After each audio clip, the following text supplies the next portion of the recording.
핵폭탄급 한국 군함에 초상난 중국. 지구 반대편에서 불가능한 일이 벌어졌습니다. 이 개자식들아, 매일매일 우리 바다에 와서 고기를 다 쓸어가고는 도대체 언제까지 일해야 하는 거야? 콜롬비아 해군 장교가 중국어로 욕을 퍼붓고 있습니다. 왜일까요? 수십 척의 중국 어선들이 매일 자기 나라 바다에 와서 고기를 싹쓸이해 가는데 할 수 있는 게 욕밖에 없었거든요. 콜롬비아는 완전히 속수무책 상태였죠. 그런데 어느 날 믿을 수 없는 일이 벌어졌습니다. 대한민국이 움직인 겁니다. 30년간 우리 바다를 지켜온 포항급 군함을 콜롬비아에 무상으로 넘긴 거예요. 그것도 단순한 중고품이 아니라 최신 무장으로 개량해서 말이죠. 1대 35. 말도 안 되는 불가능한 싸움에서 기적이 일어난 겁니다. 어떻게 이런 일이 가능했을까요? 이야기 시작하기 전에 좋아요와 구독 버튼 가볍게 한번 눌러주시면 저 감동 이야기 서은비에게 정말 따뜻한 격려가 됩니다. 지금 어디에서 이 영상을 시청하고 계신지 아래 댓글에 나눠주세요. 저는 에드워드 코엔입니다. 미국 해군사관학교를 졸업하고 30년간 국제해양안보 전략을 연구해온 전문가죠. 유엔 해양분쟁자문관으로 활동하면서 전 세계의 분쟁 해역을 직접 취재하고 분석해왔습니다. 냉정하고 중립적인 시각을 유지하려 노력해왔지만 최근 콜롬비아 현장에서 목격한 일은 저를 완전히 뒤흔들어 놓았어요. 2023년 말 저는 콜롬비아 태평양 연안 해역의 안보 붕괴 현장을 조사하러 갔습니다. 중국 대형 어선단의 불법 조업으로 인한 해양자원 침탈과 콜롬비아 해군의 무력한 대응 실패를 분석하는 것이 목적이었죠. 30년 경력 동안 수많은 분쟁 지역을 봤지만 콜롬비아의 상황은 정말 절망적이었어요. 카르타헤나 해군 기지에 도착했을 때 콜롬비아 해군 장교들의 표정은 말할 수 없이 암울했습니다. 수십 척의 중국 어선들이 조직적으로 침입해서 마치 자기 집 앞마당인 양어로 활동을 벌이고 있었거든요. 그들은 통신을 교란하고 무력을 과시하며 콜롬비아 해군을 조롱하고 있었습니다. 우리는 이길 수 없습니다라고 말하는 젊은 장교의 목소리에는 깊은 절망이 배어 있었어요. 그럴 만도 했죠. 콜롬비아가 보유한 순찰함은 고작 20척도 안 되는데 상대방은 수십 척의 조직화된 어선단이었으니까요. 그런데 바로 그때 뜻밖의 장면을 목격했습니다. 항구에 정박해 있던 군함 한 척에서 한국 해군 마크가 선명하게 보이는 거예요. 포항급 알미란테 토노라고 적혀 있었습니다. 처음에는 눈을 의심했어요. 도대체 왜 한국 군함이 지구 반대편 콜롬비아에 있는 걸까요? 더 놀라운 건 콜롬비아 해군 장병들이 그 군함을 보는 눈빛이었습니다. 절망이 아닌 희망이 담겨 있었어요. 마치 구원자를 바라보는 것 같았죠. 그 순간 저는 이 이야기가 단순한 군사 장비 이전의 문제가 아니라는 걸 직감했습니다. 저 군함은 어떻게 온 겁니까? 제가 물었을 때 콜롬비아 해군 대령은 잠시 머뭇거리더니 말했습니다. 한국이 우리를 도와줬습니다. 그런데 이상한 건 그들은 아무 대가도 요구하지 않았어요. 그 말에 저는 더욱 궁금해졌어요. 국제 정치에서 무상이란 없거든요. 모든 지원에는 반드시 이유가 있습니다.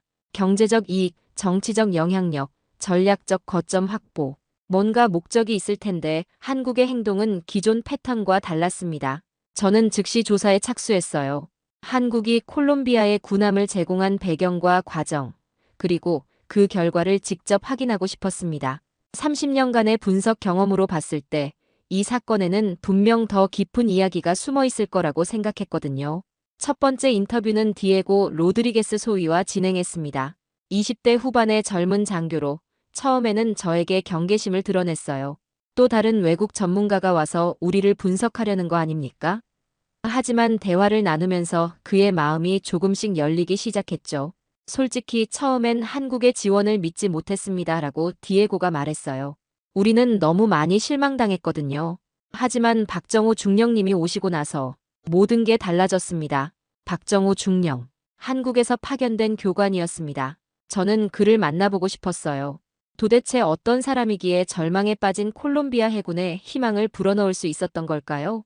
그날 밤 카르타헤나의 작은 식당에서 저는 혼자 콜롬비아의 상황을 정리해봤습니다. 표면적으로는 단순해 보였어요. 한국이 퇴역 군함을 콜롬비아에 무상 제공하고 그 군함이 중국 어선을 막는 데 활용된다는 이야기 말이에요. 하지만 뭔가 더 큰 그림이 있다는 느낌이 들었습니다. 왜 하필 콜롬비아일까요? 왜 한국은 지구 반대편 나라를 도왔을까요? 그리고 왜 콜롬비아 사람들은 한국의 도움을 이렇게 감격스러워할까요? 다음 날부터 본격적인 조사를 시작했습니다. 콜롬비아가 직면한 절망적 현실부터 차근차근 파악해 보기로 했어요. 그래야 한국의 지원이 갖는 의미를 제대로 이해할 수 있을 테니까요. 콜롬비아의 현실은 정말 절망적이었습니다. 제가 현장에서 직접 확인한 상황을 말씀드리겠어요. 2023년 들어 중국의 후룬 해양 집단이라는 거대한 어업 조직이 콜롬비아 해역에 본격적으로 침입하기 시작했습니다. 이들은 단순한 어업회사가 아니었어요. 사실상 국영 기업이었고 수십 척의 대형 어선을 보유하고 있었죠. 처음에는 몇 척 정도였어요. 콜롬비아 해군 정보과장이 말했습니다. 그런데 점점 늘어나더니 이제는 수십 척이 떼를 지어 들어옵니다. 마치 군대처럼 조직적이에요. 정말 그랬습니다. 중국 어선들은 GPS 교란 장비를 갖추고 있었고 무선 통신을 방해하는 기술도 사용했어요. 콜롬비아 해군이 접근하면 집단으로 위협적인 기동을 펼치며 저항했습니다. 더 심각한 건 이들의 조업 방식이었어요. 치어까지 싹쓸이하는 저인망 어업으로 해양 생태계를 파괴하고 있었거든요. 콜롬비아 어민들은 하루아침에 생계를 잃었습니다. 우리 아버지 때부터 3대째 어업을 해왔는데 이제 잡을 고기가 없어요. 카르타헤나의 한 어민이 눈물을 흘리며 말했습니다. 중국 배들이 와서 다 가져갔어요. 콜롬비아 해군의 상황은 더욱 비참했습니다. 보유한 순찰함은 18척 뿐이었는데 대부분 노후화되어 제대로 작동하지 않았어요. 반면 중국 어선들은 최신 장비를 갖추고 있었죠. 실제 교전 상황을 목격했을 때 저는 정말 놀랐습니다. 콜롬비아 순찰함이 중국 어선에 접근하자 어선들이 일제히 무전기를 켜고 중국어로 뭔가를 외쳤어요. 그러자 주변에 있던 다른 어선들이 몰려와서 콜롬비아 함정을 포위했습니다. 저들은 어선이 아니라 중군사 조직입니다. 디에고 소위가 분노에 찬 목소리로 말했어요. 우리를 완전히 무시하고 있어요. 정말 그랬습니다. 중국 어선들은 콜롬비아 해군의 경고방송을 비웃듯이 무시했어요.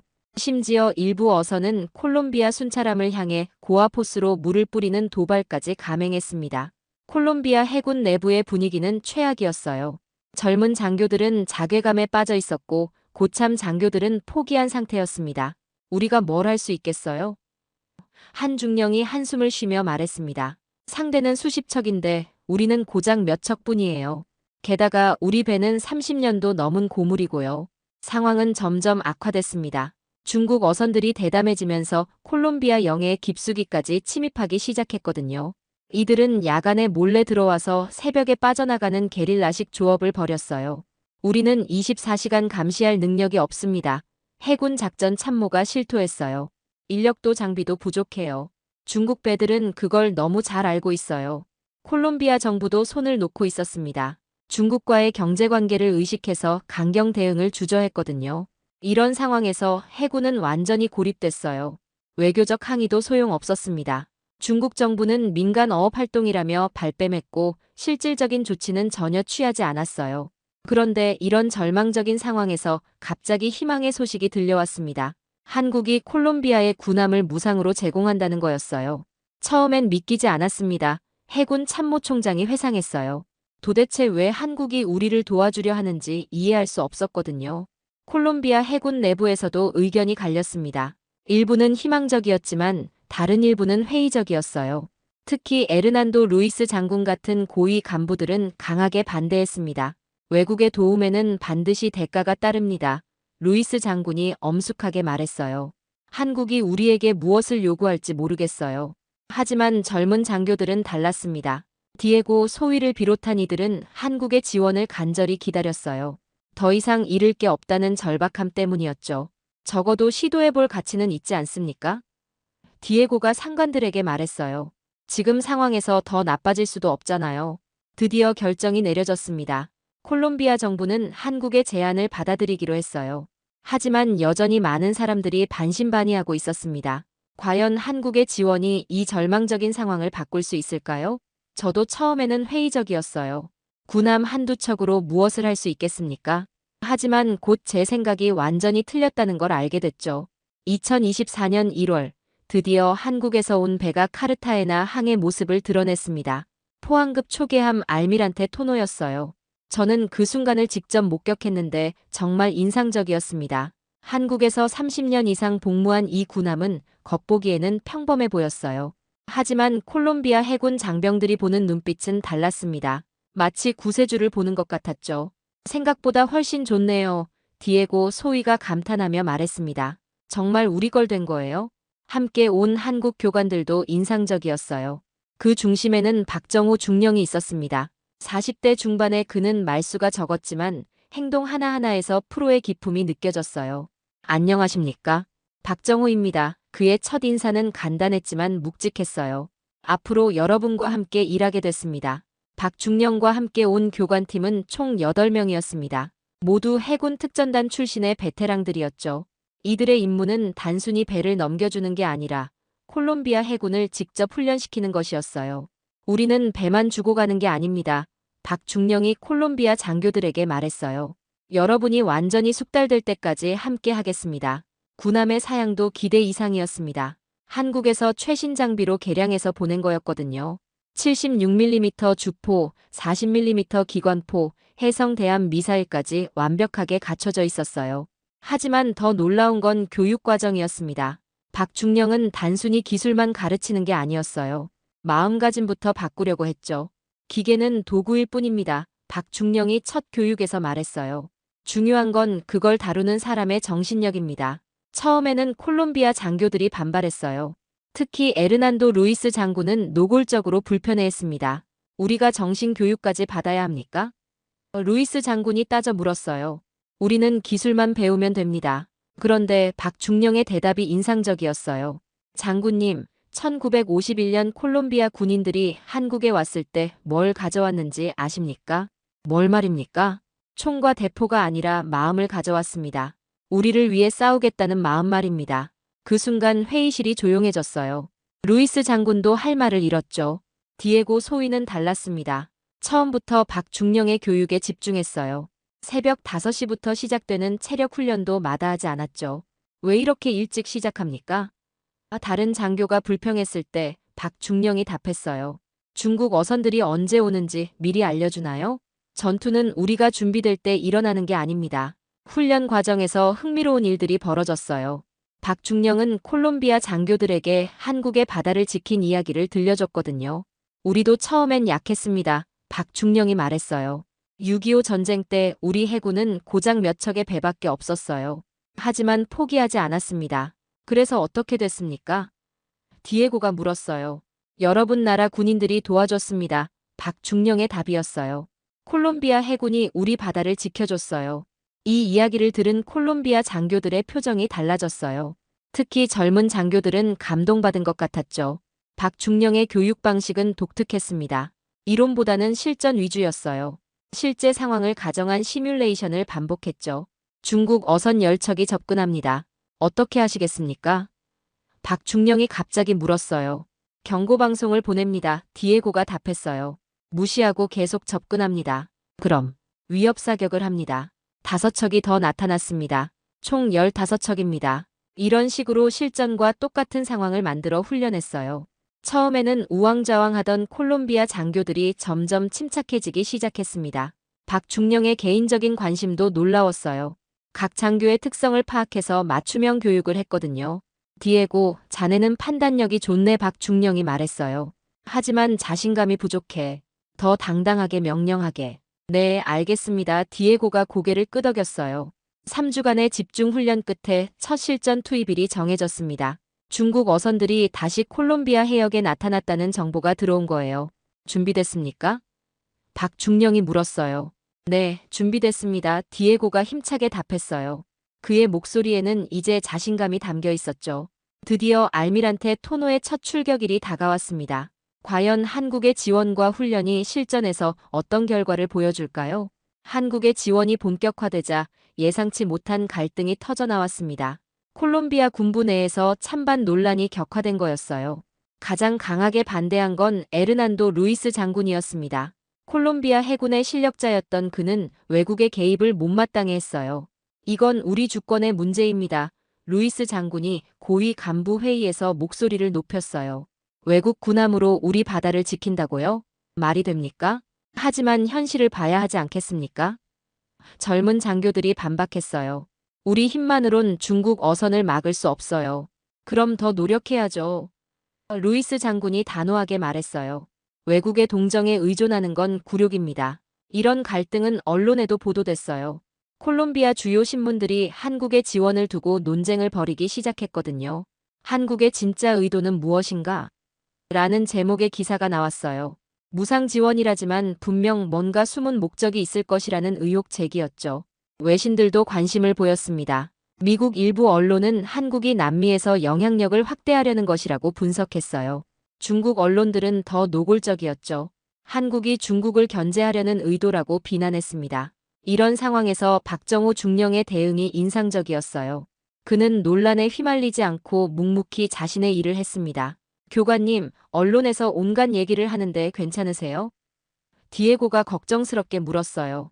말이 많다는 건 관심이 많다는 뜻이야. 박중령이 담담하게 답했어요. 우리는 우리 할 일만 하면 돼. 하지만 내부 압력은 계속 거셌습니다. 루이스 장군이 박중령을 직접 불러서 따졌거든요. 도대체 한국이 우리에게 뭘 원하는 겁니까? 루이스 장군이 날카롭게 물었어요. 박중령은 잠시 생각하더니 조용히 말했어요. 1951년 콜롬비아 군인들이 한국에 왔을 때 뭘 원했습니까?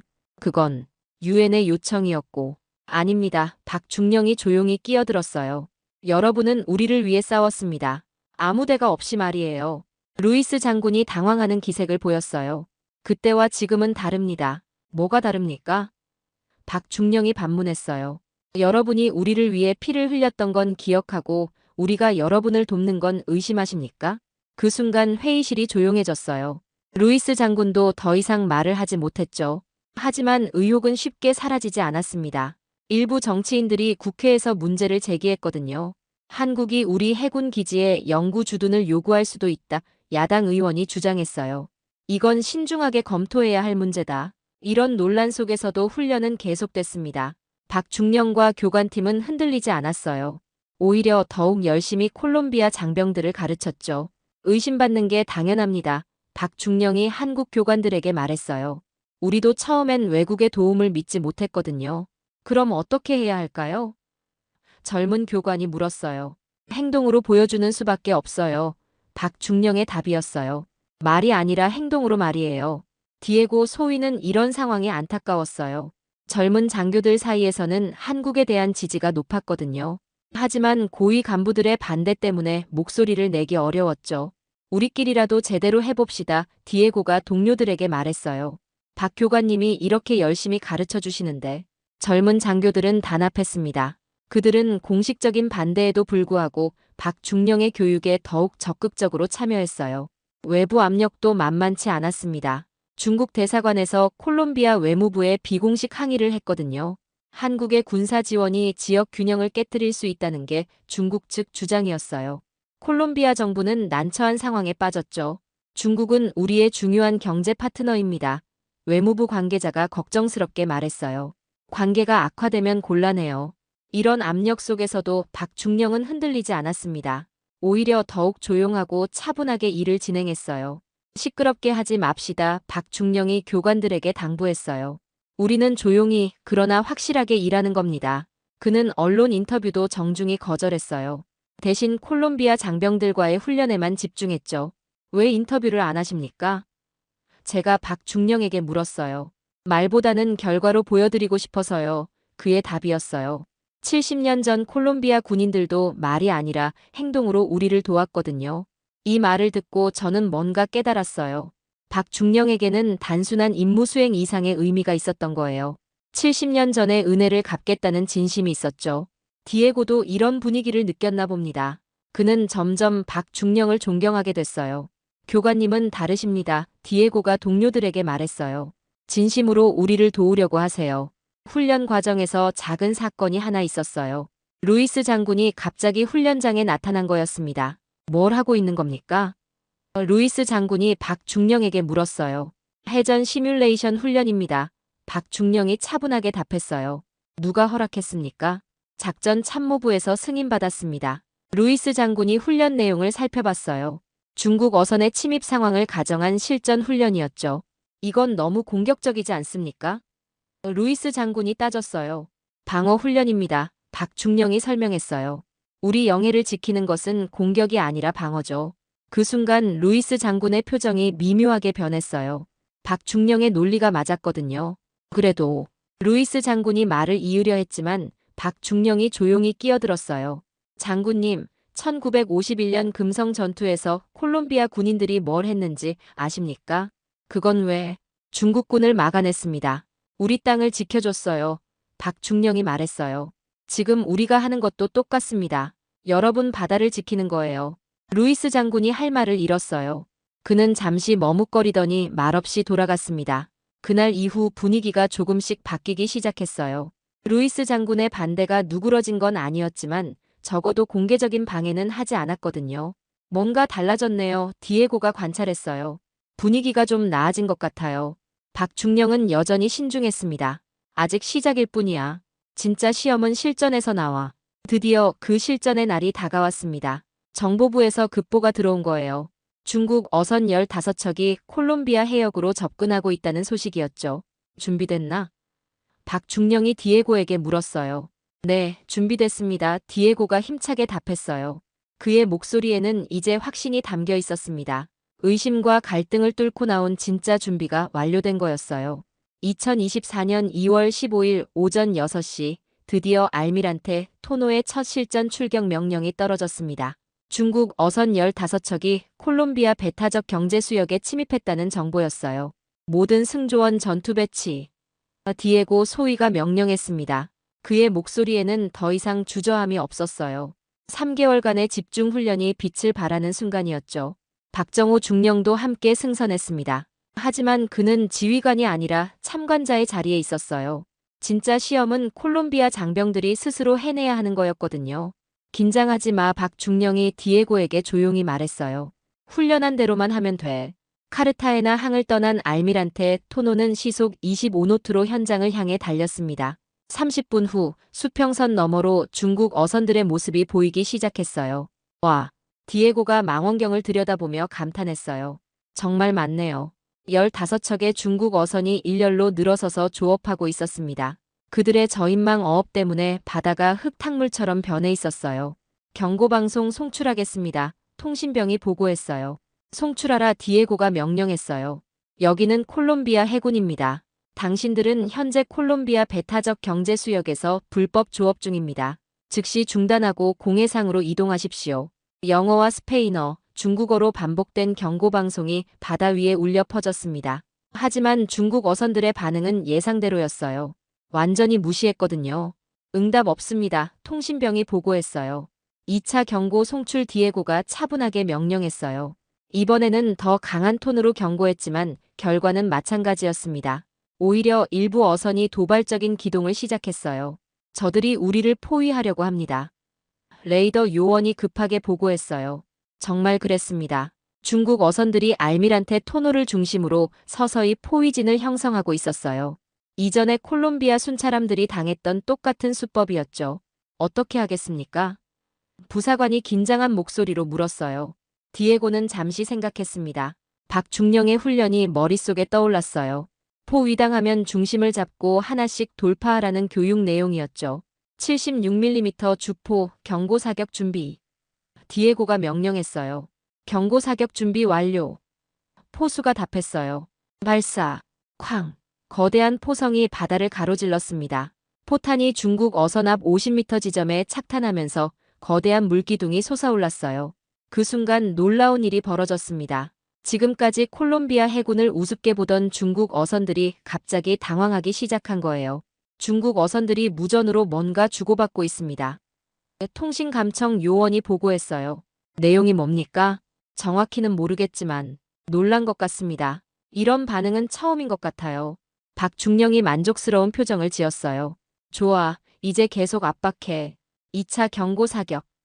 디에고가 명령했어요. 이번에는 더 가까운 거리에 포탄이 떨어졌습니다. 중국 어선 한 척에 불과 20m 앞이었어요. 그러자 드디어 변화가 시작됐습니다. 가장 앞서 있던 중국 어선 한 척이 천천히 후진하기 시작한 거예요. 한 척이 물러나고 있습니다. 감시 요원이 흥분해서 보고했어요. 좋아. 디에고가 주먹을 쥐었어요. 계속 압박하자. 알미란테 토노는 주포를 중국 어선들에게 조준한 채 천천히 전진했습니다. 콜롬비아 해군의 새로운 자신감이 느껴지는 순간이었어요. 중국 어선들이 하나둘씩 후퇴하기 시작했습니다. 처음에는 의심스러워하던 어선들도 결국 포기하고 공해상으로 빠져나갔어요. 전 어선이 우리 해역을 벗어났습니다. 레이더 요원이 크게 외쳤어요. 그 순간 함교 안이 환호성으로 가득 찼습니다. 콜롬비아 해군이 중국 어선을 상대로 거둔 첫 승리였거든요. 해냈다. 디에고가 감격하며 말했어요. 정말 해냈어요. 박중령이 조용히 박수를 쳤어요. 잘했다. 정말 잘했어. 알미란테 토노가 카르타헤나 항에 돌아왔을 때 예상치 못한 광경이 펼쳐졌습니다. 부두에 수백 명의 어민들이 몰려와 있었던 거예요. 만세! 만세! 어민들이 함성을 지르며 환영했어요. 드디어 우리 바다를 되찾았다. 한 어민이 눈물을 흘리며 외쳤어요. 3대째 어업을 해온 카를로스 할아버지가 디에고에게 다가왔어요. 젊은 장교님, 고맙습니다. 할아버지가 떨리는 목소리로 말했어요. 30년 만에 다시 우리 바다에서 고기를 잡을 수 있게 됐어요. 디에고는 감동받았어요. 하지만 그는 자신의 공이 아니라는 걸 알고 있었죠. 박 교관님 덕분입니다. 디에고가 박중령을 가리키며 말했어요. 어민들이 박중령에게 몰려갔어요. 그들은 한국어는 몰랐지만 감사의 마음은 충분히 전달됐죠. 그라시아스, 그라시아스. 어민들이 박중령의 손을 잡으며 고마워했어요. 박중령도 감동받은 것 같았어요. 그의 눈가가 촉촉해졌거든요. 고맙습니다. 박중령이 스페인어로 답했어요. 출발 전에 미리 배워둔 말이었죠. 그날 저녁 콜롬비아 해군 내부 분위기가 완전히 바뀌었습니다. 회의적이던 장교들도 이제는 인정할 수밖에 없었어요. 정말 대단합니다. 한중령이 박중령에게 말했어요. 우리가 이런 결과를 만들어낼 수 있을 줄 몰랐어요. 에르난도 루이스 장군도 마침내 나타났습니다. 그는 박중령에게 다가가 조용히 말했어요. 오늘 일을 봤습니다. 네, 잘했습니다. 루이스 장군이 작은 목소리로 인정했어요. 박중령이 고개를 숙여 인사했습니다. 장군님 덕분입니다.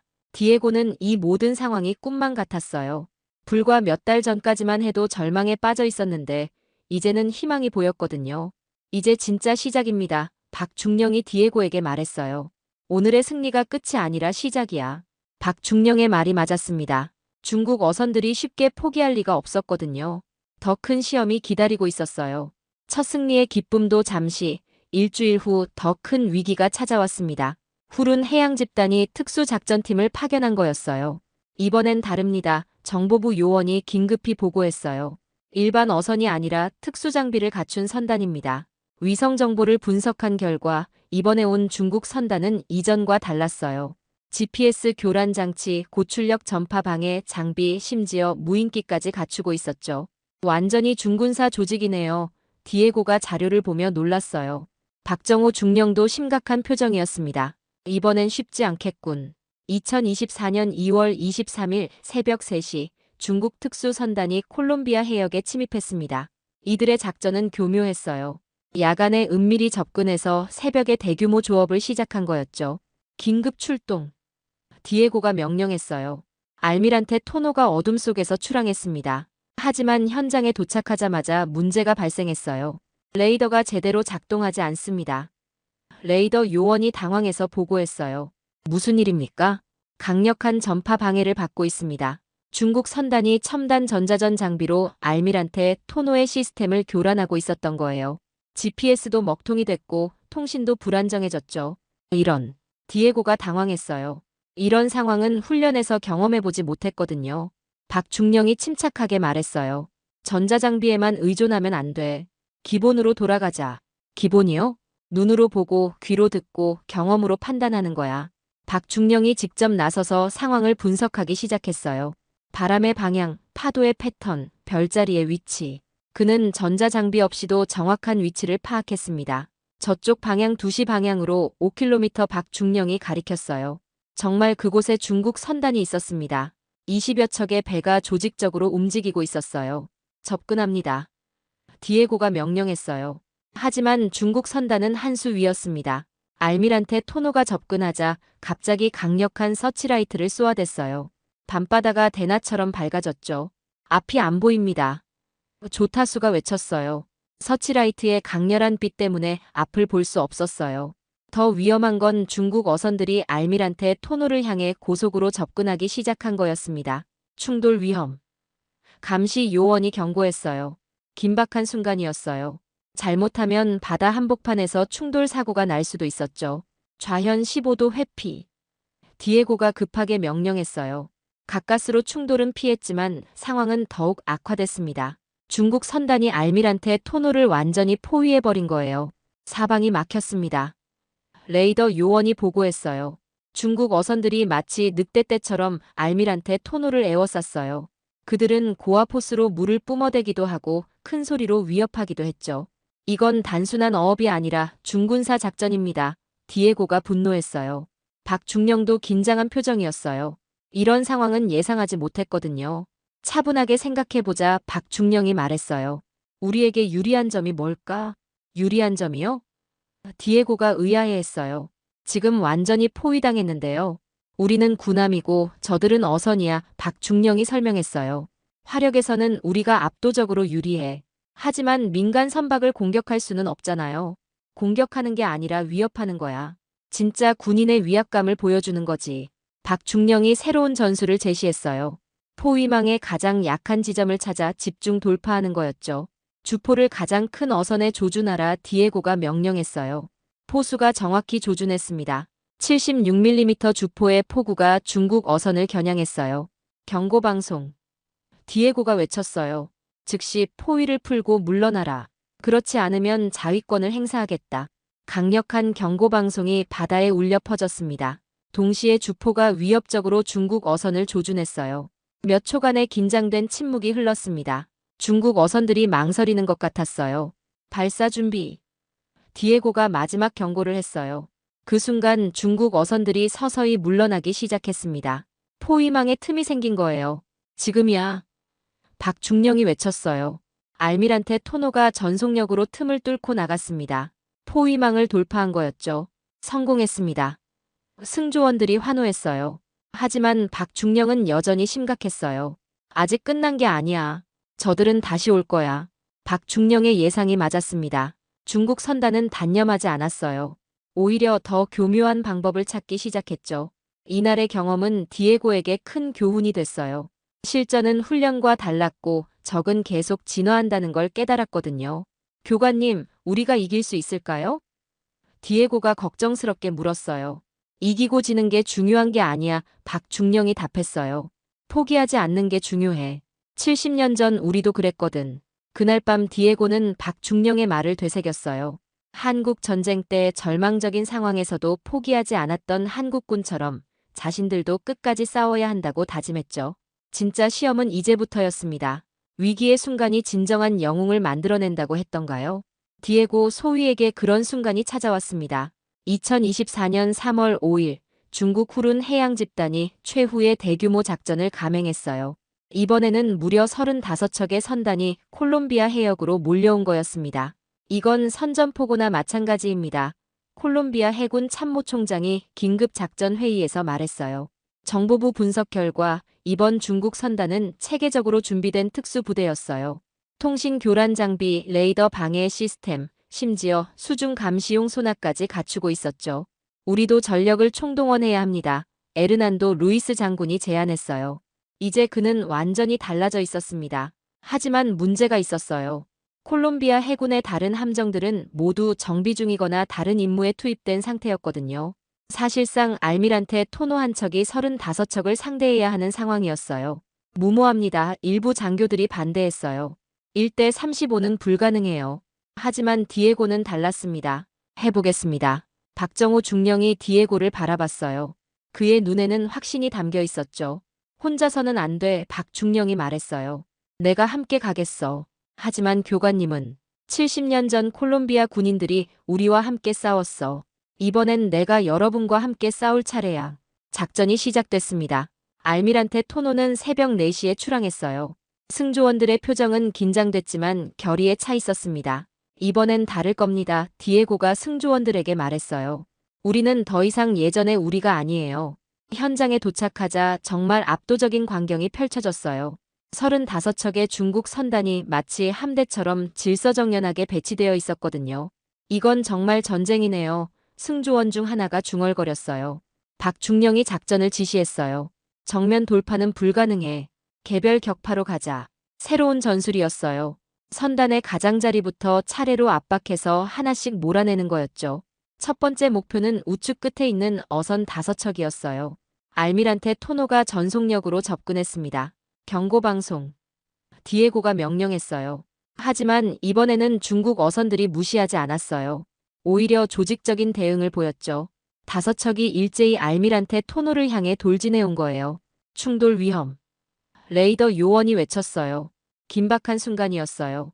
하지만 디에고는 침착했습니다. 박중령의 훈련이 몸에 배어 있었거든요.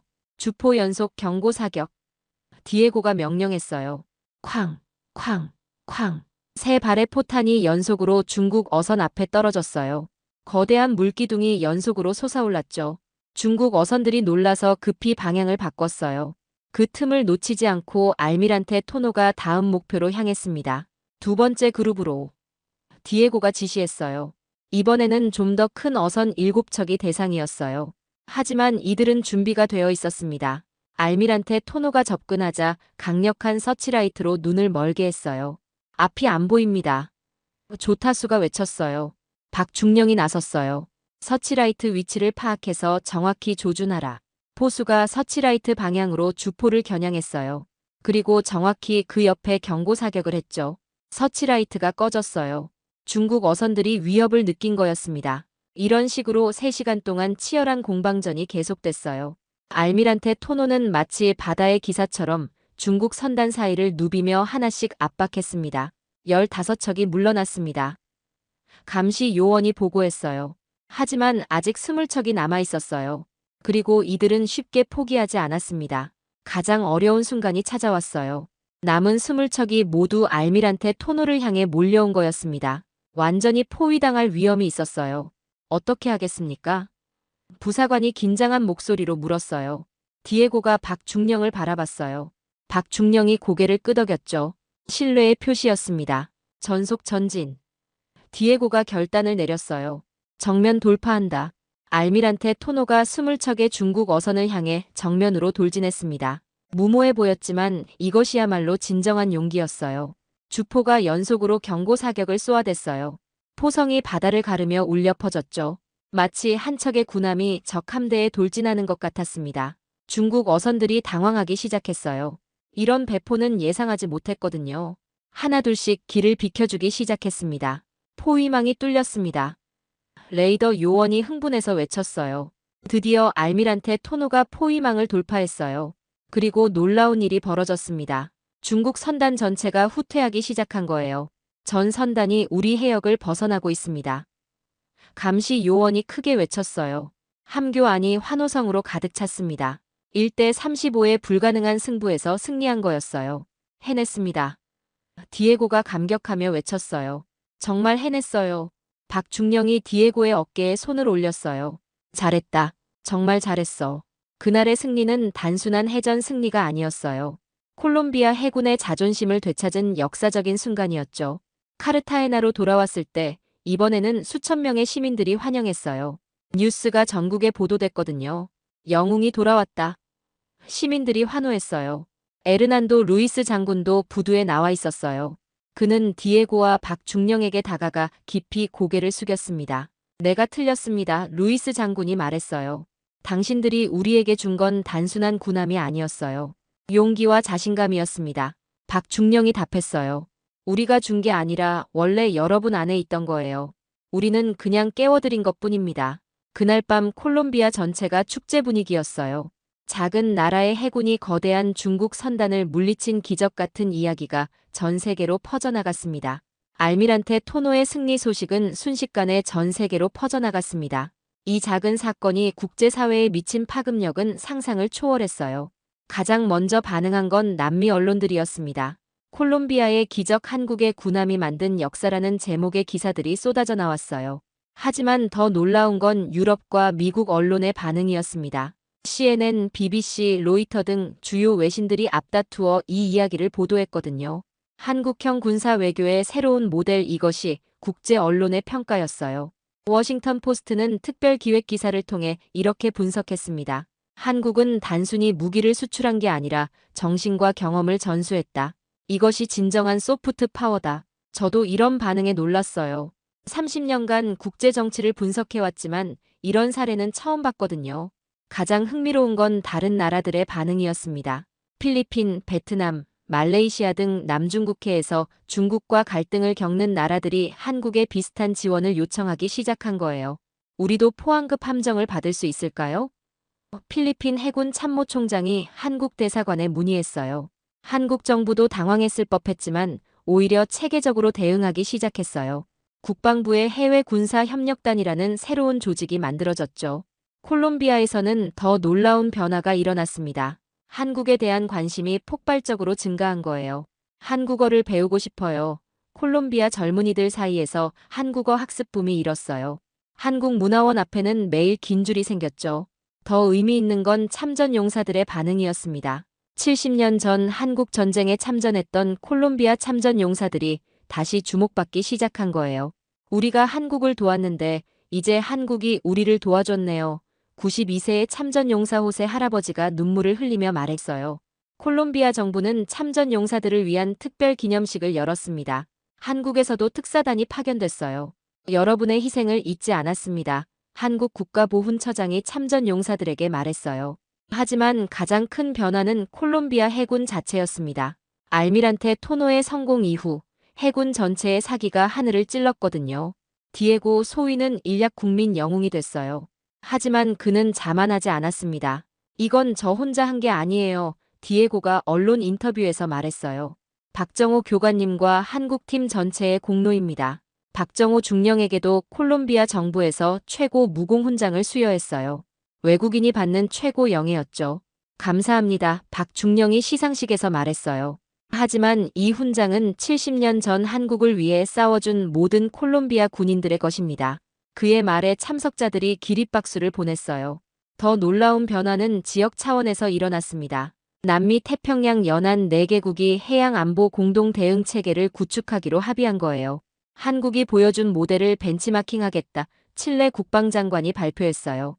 페루, 에콰도르도 한국의 군사 협력을 요청했습니다. 한국의 포항급 외교가 남미 전체로 확산되는 분위기였어요. 중국의 반응도 흥미로웠습니다. 처음에는 강하게 반발했지만 국제 여론이 악화되자 전략을 바꿨어요. 중국은 합법적인 어업 활동만 했다고 주장하면서도 실제로는 남미 해역에서 어선단 규모를 줄이기 시작했거든요. 효과가 있었네요. 디에고가 만족스러워했어요. 가장 의미 있는 변화는 한국과 콜롬비아 관계였습니다. 양국이 포괄적 전략 동반자 관계로 격상됐거든요. 70년 전의 인연이 새로운 차원의 협력으로 발전했다. 양국 정상이 공동성명에서 밝혔어요. 하지만 박정호 중령에게 가장 뜻깊은 순간은 따로 있었어요. 콜롬비아를 떠나는 날, 디에고가 그에게 말한 것이었죠. 교관님, 이 함정에 제 인생이 바뀌었습니다. 네가 바뀐 게 아니야. 박 중령이 답했어요.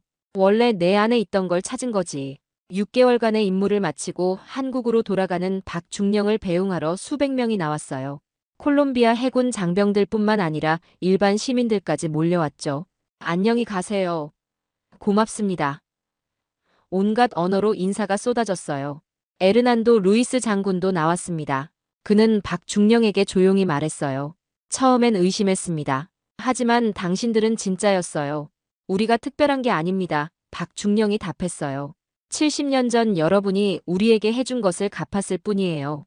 한국으로 돌아온 박 중령은 새로운 임무를 받았어요.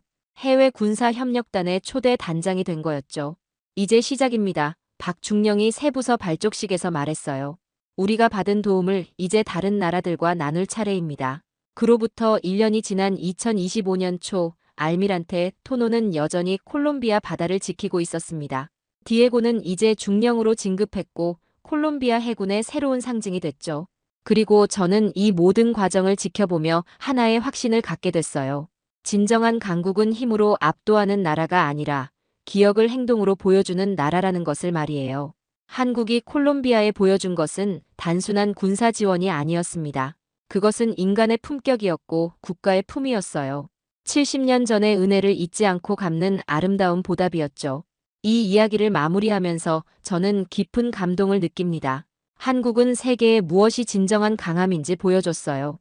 한국이 콜롬비아에 전한 것은 두 척의 군함이 아니었습니다. 그 안에는 70년 동안 간직해온 기억과 감사의 마음이 담겨 있었어요.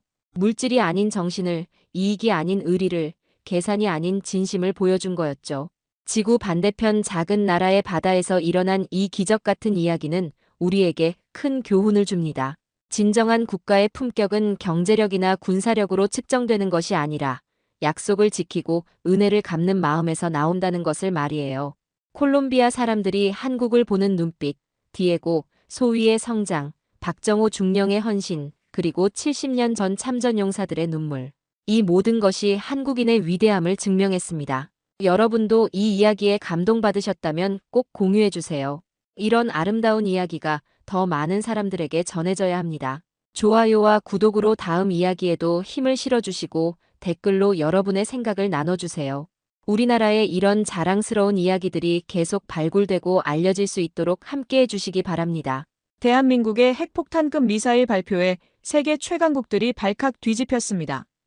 방어만 하는 줄 알았던 대한민국이 갑자기 무시무시한 공격력까지 드러낸 겁니다.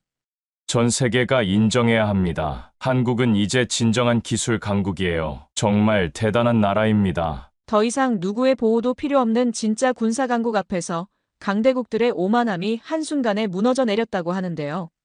방패와 창을 모두 완성한 자주국방 대한민국의 진정한 위력이 세상에 공개된 순간이었습니다.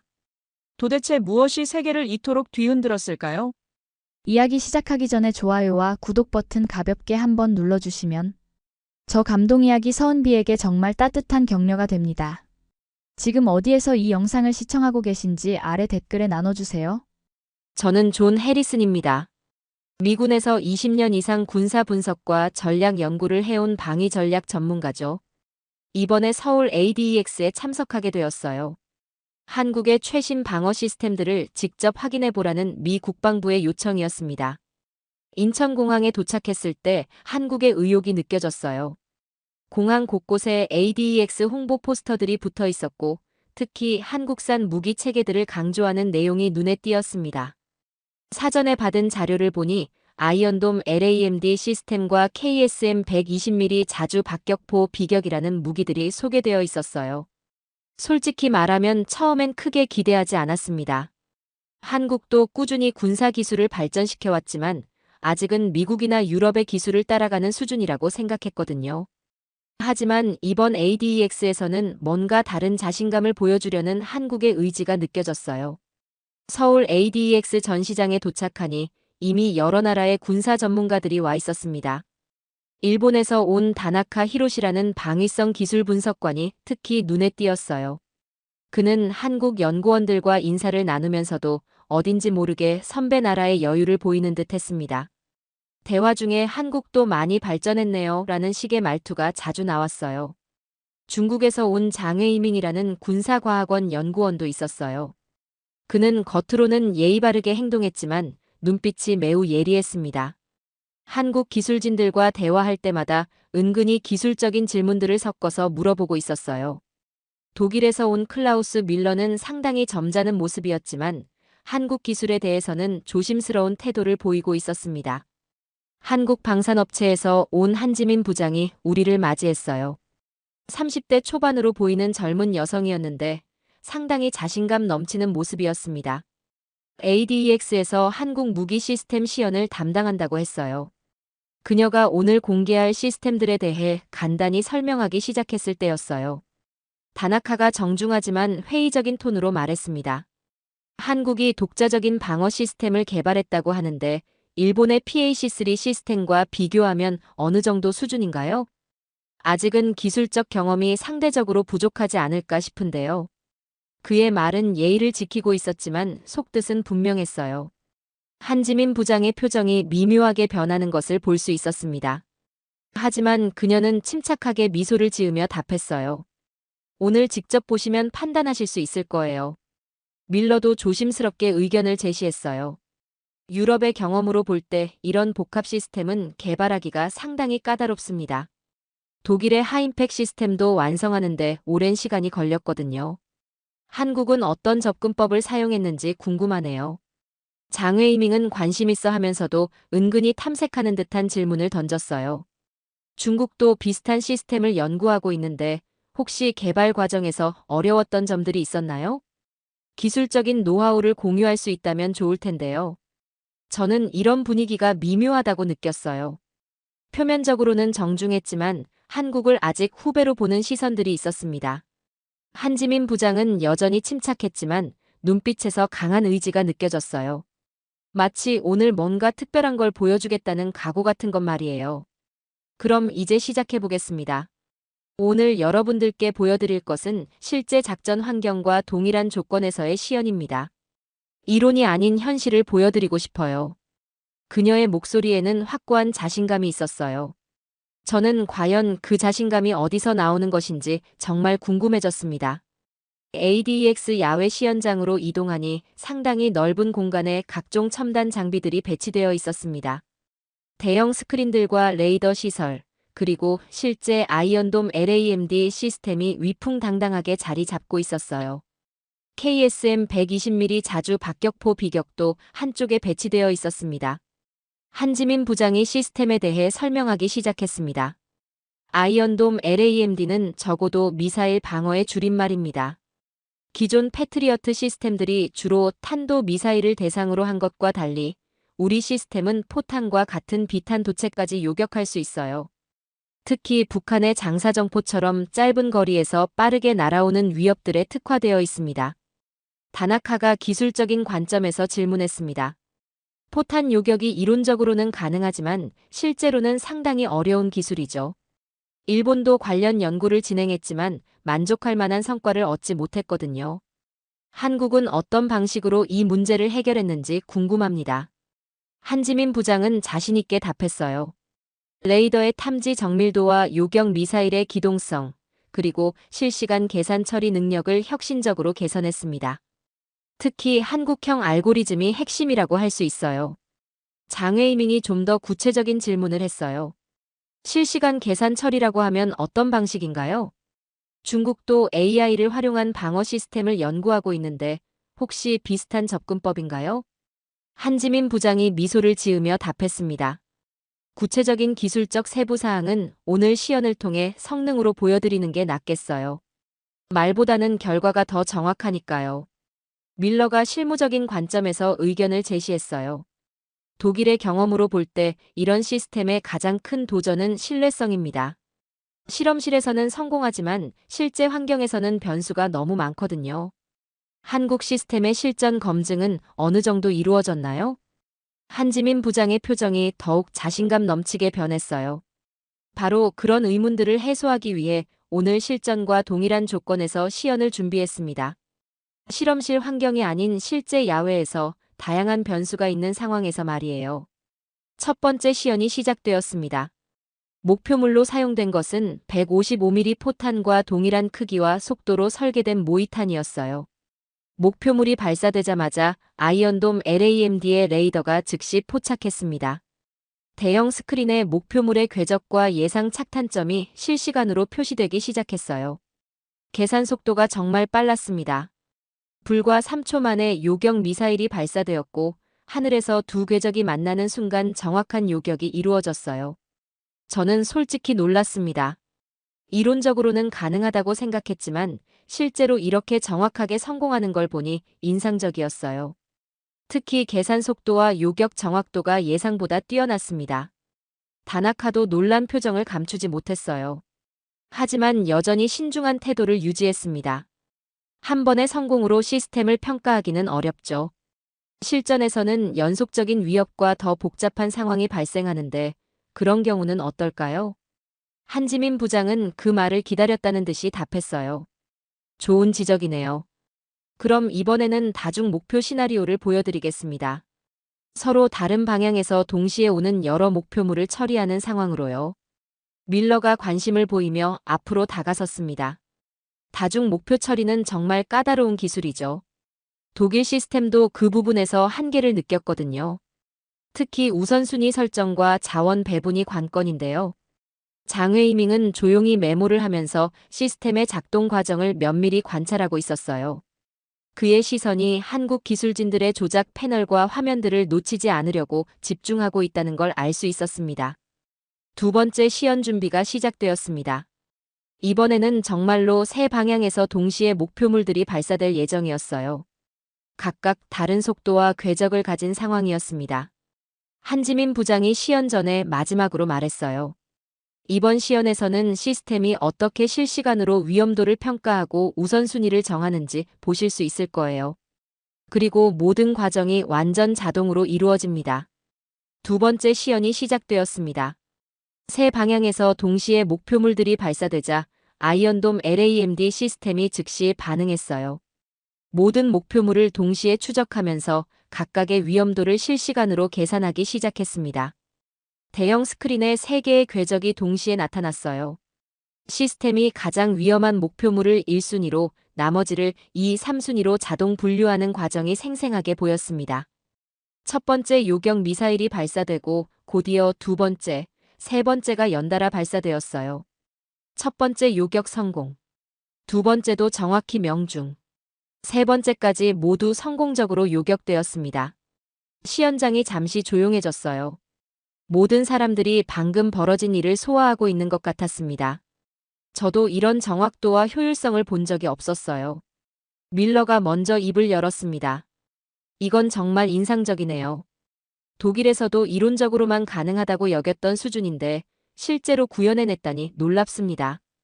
특히 동시 다중 목표 처리 능력이 뛰어나네요. 다나카의 표정이 복잡해졌어요. 확실히 기술적으로 많이 발전했네요. 하지만 이건 통제된 환경에서의 시험이잖아요. 실전에서는 날씨나 전자전 같은 방해 요소들이 있을 텐데 그런 상황에서는 어떨까요? 한지민 부장이 그 말을 예상했다는 듯이 답했어요. 바로 그런 의문을 해소하기 위해 다음 시연을 준비했습니다. 전자전 방해 환경에서의 요격 테스트를 해보겠어요. 장웨이밍이 갑자기 관심을 보이며 질문했습니다. 전자전 대응 기술은 어떤 원리인가요? 중국도 관련 연구를 하고 있어서 참고할 만한 자료가 있다면 서로 도움이 될 것 같은데요. 한지민 부장의 눈빛이 미묘하게 변했어요. 전자전 대응 기술의 구체적인 원리는 보안상 공개하기 어렵습니다. 다만 성능으로는 충분히 확인하실 수 있을 거예요. 저는 장웨이밍의 질문이 단순한 호기심을 넘어선다는 걸 느꼈어요. 시연 중간에 자꾸 기술적 세부 사항을 물어보는 것이 좀 부적절하다고 생각했습니다. 세 번째 시연이 시작되었어요. 이번에는 강력한 전자전 방해 신호가 작동하는 상황에서의 요격 테스트였습니다. 일반적인 레이더라면 상당한 영향을 받을 만한 수준의 방해 신호였어요. 하지만 아이언돔 LAMD는 방해 신호에도 불구하고 목표물을 정확히 추적했습니다. 시스템이 방해 신호를 필터링하고 진짜 신호만 골라내는 능력이 뛰어났어요. 목표물 발사 후 즉시 포착하고 요격 미사일을 발사했습니다. 이번에도 성공적인 요격이 이루어졌어요. 전자전 방해 상황에서도 거의 완벽한 성능을 보여준 거였습니다. 다나카가 좀 더 진지한 표정이 되었어요. 전자전 대응 능력까지 갖췄다니 한국의 기술력이 생각보다 많이 발전했네요. 일본도 이런 수준의 시스템이 필요할 것 같습니다. 밀러도 인정하는 목소리로 말했어요. 독일의 기술진들도 이 시연을 보면 놀랄 거예요. 특히 전자전 환경에서의 안정성은 실전에서 매우 중요한 요소거든요. 이제 KSM 120mm 자주 박격포 비격의 시연 차례였어요. 한지민 부장이 설명하기 시작했습니다. 비격은 나아서 때린다는 뜻입니다. 단순히 방어만 하는 게 아니라 즉시 반격할 수 있는 능력을 보여드리겠어요. 시연장에 산악 지형을 모사한 장애물들이 설치되었습니다. 일반적인 포병으로는 도달하기 어려운 복잡한 각도와 거리였어요. KSM 박격포가 이런 어려운 조건에서도 정확한 타격이 가능한지 보는 테스트였습니다. 다나카가 질문했어요. 자주 박격포는 많은 나라에서 운용하고 있는데 한국 시스템에 특별한 점이 있나요? 기존 시스템들과 비교해서 어떤 차별점이 있는지 궁금합니다. 한지민 부장이 자신있게 답했습니다. 가장 큰 차이점은 완전 자동화와 이동 중 즉시 사격 능력입니다. 좌표만 입력하면 조준부터 장전, 발사까지 모든 과정이 자동으로 이루어져요. 그리고 이동하면서도 즉시 사격 준비가 가능합니다. KSM 박격포가 작동하기 시작했어요. 목표 좌표가 입력되자마자 포신이 자동으로 정확한 각도로 조준되었습니다. 그리고 몇 초 만에 첫 번째 포탄이 발사되었어요. 포탄이 복잡한 산악 지형을 넘어 목표물에 정확히 명중했습니다. KSM 박격포의 정확도와 속도에 모든 사람들이 감탄했어요. 특히 완전 자동화된 시스템의 효율성이 눈에 띄었습니다. 기존에 보던 포병 시스템들과는 확실히 차원이 다른 수준이었어요. 밀러가 인정하는 목소리로 말했습니다. 이건 정말 혁신적이네요. 독일의 포병 시스템도 자동화를 시도했지만 이 정도 수준은 아니었습니다. 특히 이동 중 즉시 사격 가능한 능력은 매우 인상적이에요. 다나카도 기술적 관심을 보이기 시작했어요. 자동 조준 시스템의 정확도가 상당하네요. 일본의 시스템도 자동화를 추진하고 있지만 아직 이 정도 수준은 아니거든요. 개발 기간이 얼마나 걸렸나요? 한지민 부장이 답했어요. 약 5년간의 집중적인 연구 개발을 통해 완성했습니다. 특히 한국의 지형적 특성을 고려한 맞춤형 설계가 핵심이었어요. 장웨이밍이 또다시 기술적 질문을 던졌습니다. 자동 조준 알고리즘은 어떤 방식으로 구현되었나요? 그리고 탄도 계산에는 어떤 변수들을 고려하는지도 궁금합니다. 한지민 부장의 표정이 약간 경계하는 듯 변했어요. 알고리즘의 구체적인 내용은 기술 기밀에 해당합니다. 성능 위주로 시연을 계속 진행하겠습니다. 저는 장웨이밍에 계속되는 기술 정보 탐색 시도가 좀 과도하다고 생각했어요. 시연을 보러 온 건지 기술 정보를 수집하러 온 건지 애매한 상황이었습니다. 네 번째 시연이 시작되었습니다. 이번에는 KSM 박격포가 이동하면서 연속적으로 3개의 서로 다른 목표물을 타격하는 시나리오였어요. 각 목표물은 서로 다른 거리와 각도에 위치해 있었습니다. KSM 박격포가 천천히 움직이기 시작했어요. 이동하면서도 끊임없이 다음 목표물의 좌표를 계산하고 조준각을 조정하고 있었습니다. 첫 번째 목표물 명중, 즉시 두 번째 목표물로 조준 전환. 두 번째도 정확한 명중, 계속해서 세 번째까지 모두 성공적으로 명중시켰어요. 하지만 세 번째 목표물의 경우 완전 정중앙은 아니었어요. 목표 영역 안에는 명중했지만 약간의 오차가 있었습니다. 한지민 부장이 솔직하게 설명했어요. 이동 중 연속 사격에서는 미세한 오차가 발생할 수 있습니다. 하지만 전술적으로는 충분히 효과적인 수준이에요. 저는 오히려 이런 솔직함이 더 신뢰감을 주었어요. 완벽한 시스템은 없고 한계를 인정하는 것이 더 현실적이었거든요. 다나카가 그 점을 긍정적으로 평가했습니다. 실전에서는 완벽한 정확도보다는 신속성과 지속성이 더 중요하죠.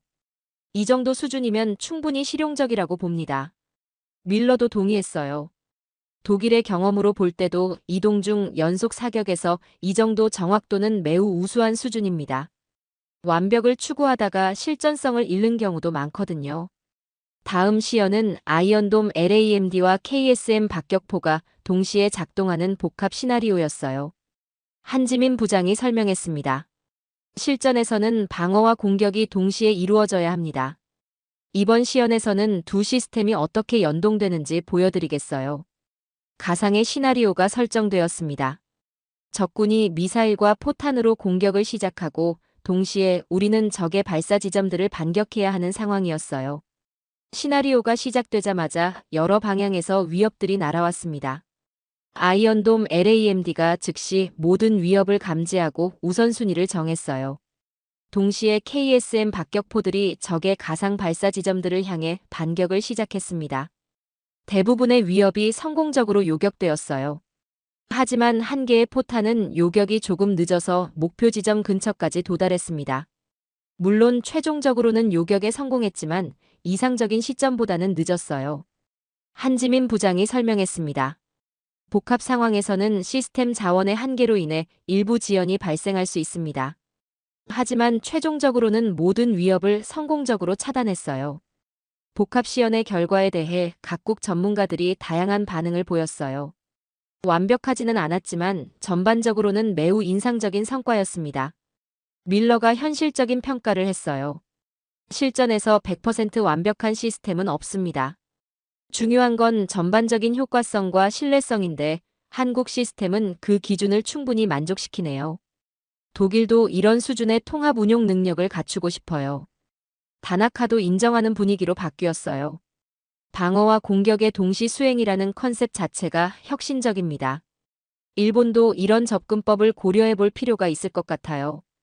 기술적으로 상당히 발전된 시스템이라고 봅니다. 장웨이밍은 여전히 기술적 세부 사항에 관심을 보였어요. 시스템 간 연동은 어떤 프로토콜을 사용하나요? 중국도 비슷한 통합 시스템을 구상하고 있어서 참고가 될 것 같은데요. 한지민 부장이 단호하게 답했습니다. 시스템 연동 프로토콜은 핵심 기술이라 공개할 수 없습니다. 성능으로만 판단해 주시기 바라요. 저는 이 시점에서 한국의 기술력에 대해 완전히 새로운 인식을 갖게 되었어요. 처음에 가졌던 회의적인 생각들이 대부분 사라졌습니다. 물론 완벽하지는 않았지만 충분히 실용적이고 효과적인 시스템이었어요. 특히 인상적인 것은 시스템의 통합도였습니다. 개별 기술들이 우수한 것도 중요하지만 모든 것이 조화롭게 작동하는 것이 더 중요했거든요. 한국은 그 부분을 잘 해결한 것 같았습니다. 다음 시연은 야간 및 악천 후 조건에서의 테스트였어요. 한지민 부장이 설명했습니다. 실전에서는 언제든지 상황이 발생할 수 있으니까요. 24시간 전천 후 대응 능력을 보여드리겠습니다. 야간 시연이 시작되었어요. 어둠 속에서도 레이더는 정상적으로 작동했고 요격도 성공적으로 이루어졌습니다. 야간 투시 장비로 보는 요격 장면은 정말 인상적이었어요. 인공 안개를 발생시킨 상황에서도 테스트했습니다.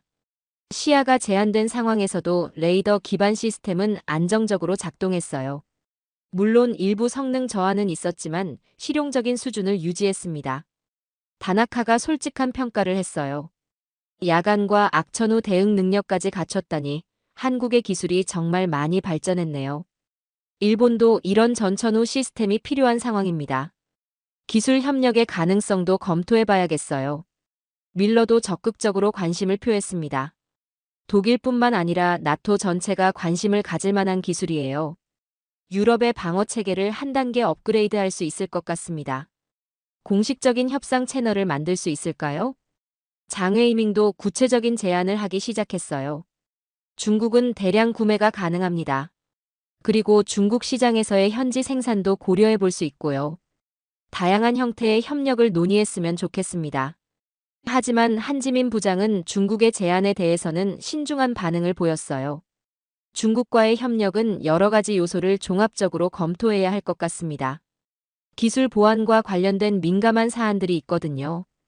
저는 이런 상황의 변화가 매우 흥미로웠어요. 처음에는 한국을 다소 우습게 보던 분위기였는데 이제는 모든 사람들이 한국의 기술을 진지하게 평가하고 있었습니다. 한지민 부장이 마지막 종합시연을 예고했어요. 지금까지 개별적으로 보여드린 기능들을 모두 통합한 최종 시연을 해보겠습니다. 가장 복잡하고 어려운 시나리오로 준비했어요. 최종 종합시연이 시작되었습니다. 이번에는 지금까지의 모든 요소들이 결합된 가장 복잡한 시나리오였어요. 다양한 종류의 위협이 동시에 오고 전자전 방해도 있고 반격도 함께 수행해야 하는 상황이었습니다. 시나리오가 시작되자마자 여러 방향에서 다양한 위협들이 나타났어요.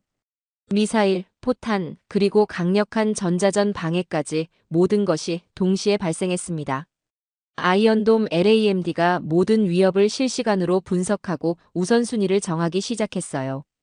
전자전 방해에도 불구하고 시스템은 안정적으로 작동했습니다. 대부분의 위협이 성공적으로 요격되었고 동시에 KSM 박격포들의 반격도 정확하게 이루어졌어요. 하지만 이번에도 완벽하지는 않았습니다. 전체 7개의 위협 중에서 6개는 완벽하게 처리되었지만 1개는 요격 타이밍이 조금 늦어서 이상적인 지점보다 늦게 요격되었어요. 그래도 최종적으로는 모든 위협이 무력화되었습니다. 한지민 부장이 솔직하게 설명했어요.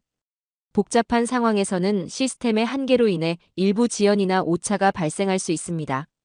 하지만 전반적인 방어 효과는 충분히 달성했다고 봅니다. 실전에서 100% 완벽한 시스템은 현실적으로 불가능하니까요. 다나카가 현실적인 평가를 했습니다. 오히려 이런 솔직함이 더 신뢰를 줍니다. 실전에서는 완벽함보다는 전반적인 효과성이 더 중요하죠. 이 정도 성능이면 충분히 실용적이라고 봅니다. 밀러도 동의했어요. 독일의 시스템들도 복잡한 상황에서는 비슷한 한계를 보입니다. 중요한 건 전체적인 임무 수행 능력인데 한국 시스템은 그 기준을 만족시키네요. 장웨이밍도 기술적 완성도를 인정했습니다. 중국의 관점에서 봐도 상당히 발전된 시스템이에요. 특히 다양한 위협에 대한 동시 대응 능력이 인상적입니다. 저는 이제 한국의 기술력에 대해 확신을 갖게 되었어요. 완벽하지는 않지만 충분히 실전에서 사용할 수 있는 수준이었고, 무엇보다 한국이 독자적으로 이런 시스템을 개발했다는 것이 놀라웠습니다. 시연이 모두 끝나고 질의응답 시간이 되었습니다. 분위기가 처음과는 완전히 달라져 있었어요. 한국의 기술력에 대한 의구심은 대부분 사라지고 이제는 어떻게 협력할 수 있을지에 대한 관심으로 바뀌어 있었습니다. 다나카가 먼저 질문했습니다. 일본으로의 기술 이전이나 완성품 도입은 가능한가요? 우리도 이런 수준의 방어 시스템이 필요한 상황입니다. 특히 지역 안보 상황을 고려할 때 말이죠. 한지민 부장이 신중하게 답했어요. 기술 이전은 정부 차원에서 결정할 사안이지만 완성품 수출은 충분히 검토 가능합니다. 일본의 구체적인 요구사항을 알려주시면 맞춤형 제안을 드릴 수 있어요. 밀러도 적극적으로 나섰습니다. 독일뿐만 아니라 나토 전체가 관심을 가질 것 같습니다. 유럽의 방어체계 강화에 도움이 될 수 있는 기술이에요. 공식적인 협상을 시작할 수 있을까요? 장웨이밍은 더욱 구체적인 제안을 했어요. 중국은 대량 주문이 가능하고 현지 생산 시설 구축도 고려해 볼 수 있습니다. 상당히 매력적인 조건을 제시할 수 있을 것 같은데요. 한지민 부장은 중국의 제안에 대해서는 조심스러운 반응을 보였어요. 중국과의 협력은 기술 보완 등 여러 요소를 신중하게 검토해야 할 것 같습니다. 정부 차원의 정책 결정이 필요한 사안이에요. 시연이 끝나고 비공식적인 만찬 자리가 마련되었습니다. 이 자리에서 더욱 솔직한 대화들이 오갔어요. 각국 전문가들의 진짜 생각을 들을 수 있는 시간이었습니다. 다나카가 저에게 솔직하게 말했어요. 처음에는 한국을 좀 우습게 봤던 것 같습니다. 일본이 이 지역에서 기술적으로 앞서 있다고 생각했거든요. 하지만 오늘 보니 한국의 기술력이 생각보다 많이 발전했네요. 그의 말에서 진심 어린 인정이 느껴졌어요. 일본 정부에 긴급 보고를 해야겠어요. 우리도 한국과 같은 수준의 기술을 확보하지 못하면 뒤처질 수 있어요. 가능하다면 한국으로부터 기술을 도입하는 방안을 검토해야겠습니다. 밀러도 비슷한 반응을 보였어요. 유럽에서는 아직도 한국을 반도체나 자동차 정도로만 알고 있는 경우가 많아요. 하지만 오늘 본 군사기술은 독일 수준과 비교해도 뒤지지 않네요. 이제 한국을 진정한 기술 파트너로 인정해야겠어요. 독일뿐만 아니라 유럽 전체가 이 기술에 관심을 가질 겁니다. 특히 러시아 문제가 있는 상황에서 이런 방어 시스템은 매우 중요해요. 공식적인 기술 협력을 시작하고 싶습니다. 장웨이밍의 반응은 좀 복잡했어요. 중국으로서는 한국의 기술 발전이 마냥 반갑지만은 않을 거예요. 하지만 동시에 이런 기술을 확보하고 싶어 할 것도 분명했습니다. 한국의 기술력이 이렇게 발전했다는 건 중국에게도 의미가 있어요. 동북아시아 지역의 균형에 변화가 생길 수 있거든요. 중국도 이에 대응하면서 동시에 협력 방안을 모색해야 할 것 같습니다. 한지민 부장과도 개별적으로 대화할 기회가 있었어요. 그녀는 오늘의 성과에 대해 만족해하면서도 앞으로의 과제에 대해 현실적으로 생각하고 있었습니다. 처음에 일부 전문가들이 우리를 과소평가할 때 속상했지만 결과로 증명하는 게 최선이라고 생각했어요. 물론 우리 시스템도 완벽하지는 않습니다. 계속 개선해 나가야 할 부분들이 있어요. 특히 중국의 지속적인 기술 정보 수집 시도에 대해서는 경계심을 드러냈어요. 중국은 항상 우리 기술을 학습하려고 해요. 협력이라는 명목으로 기술을 흡수하려는 시도를 자주 하죠. 그래서 중국과의 협력에는 신중할 수밖에 없어요. 저는 한지민 부장의 균형 잡힌 시각이 인상적이었어요. 성과에 대한 자부심은 있지만 동시에 한계도 인정하고 미래의 도전에 대해서도 현실적으로 생각하고 있었습니다. 오늘 시연은 단순히 무기 시스템을 보여주는 것 이상의 의미가 있었어요.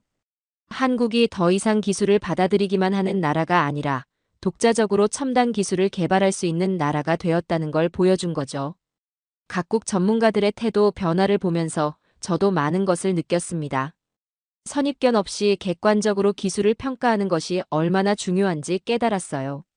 한국의 기술력을 과소평가했던 제 자신도 반성하게 되었습니다. 한지민 부장이 마지막으로 말했어요. 우리의 목표는 단순히 무기를 파는 것이 아닙니다. 한국의 기술로 세계 평화에 기여하고 싶어요. 그리고 신뢰할 수 있는 파트너들과는 언제든 협력할 준비가 되어 있습니다. ADEX 마지막 날 각국 전문가들이 본국으로 돌아가기 전에 최종 평가 회의가 있었습니다. 이 자리에서 한국의 군사 기술에 대한 공식적인 평가와 향후 협력 방안들이 논의되었어요. 다나카가 일본의 공식 입장을 발표했습니다.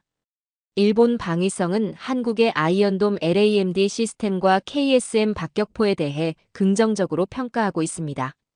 특히 실전 적용 가능성과 시스템 통합 능력이 우수하다고 판단합니다. 일본 정부는 이 기술들의 도입을 적극 검토할 예정입니다. 그의 말에서 처음의 회의적 태도는 완전히 사라져 있었어요. 오히려 한국 기술에 대한 존경심과 협력 의지가 분명하게 느껴졌습니다. 밀러도 독일과 유럽의 입장을 밝혔어요.